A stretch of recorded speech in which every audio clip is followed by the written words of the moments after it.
அனைவருக்கும் வணக்கங்க. ஓம் சக்தி பராசக்தி. இனிமேல் ஹாய் பாய்ன்னு சொல்கிறது இல்லைங்க. எல்லாத்துக்கும் இது ஏதோ ஒரு தெய்வத்தை பேர் தான் சொல்லணும். தெய்வம் மட்டும்தான் நம்மளை காப்பாற்றும். ஏன்னா மனுஷருங்களை இனிமேல் நம்பக்கூடாதுங்கிறது என்னுடைய கருத்து.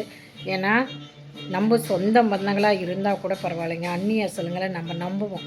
என்னென்னா ஒரு சொந்த பந்தத்தை விட அந்நிய அசலுங்கள் நம்ம நம்புவோம். ஆனால் இப்போல்லாம் பார்த்தீங்கன்னா யாரை நம்புறது யாரை நம்பக்கூடாதுன்னே தெரிய மாட்டேங்குது. அந்தளவுக்கு பிரச்சனை மேலே பிரச்சனையாக இருக்குது. ஊர் உலகத்தில் நிறைய பிரச்சனை நீங்கள் பார்த்துருப்பீங்க, நிறைய நியூஸ் பார்த்துருப்பீங்க. ஏன்னா ஒரு தப்பை மறைக்கிறதுக்காக இன்னும் தப்பு அதிகமாக படுத்துகிறாங்க இல்லைங்களா? இப்போ நியூஸில் நீங்களே பார்த்துருப்பீங்க, ஒரு தப்பை மறைக்கிறதுக்காக இன்னொரு தப்பு செய்கிறாங்க. அதுக்கு யார் வழிகாடு? மனுஷனா, குழந்தைங்களா, பெரியங்களா, சின்னங்களா? எல்லாமே ஒரு உயிர் தானே. என்ன ஆடா மாடா கோழியா? சொல்லுங்கள் பார்க்கலாம். என்ன இதெல்லாம் கொடூர காலமாக இருக்குது.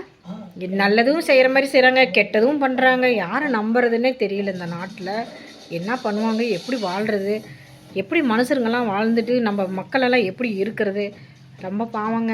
யாராக இருந்தாலும் எதையாக இருந்தாலும் சரிங்க. பாம்புக்கு பால் வைக்கிற மனது தான் அவங்கெல்லாம். அதனால் நம்ம ஜாக்கிரதையாக தான் இருக்கணும். நம்மளுடைய புத்திசாலித்தனம் நமக்கு எப்பயுமே கூடயே இருக்கணுங்க. எக்காரணத்தை கொண்டு யார் பேச்சும் யாருடைய விஷயத்துலையும் நம்ம நுழையக்கூடாதுங்கிறது என்னுடைய கருத்துக்கள். எல்லாத்துக்கும் வணக்கம்.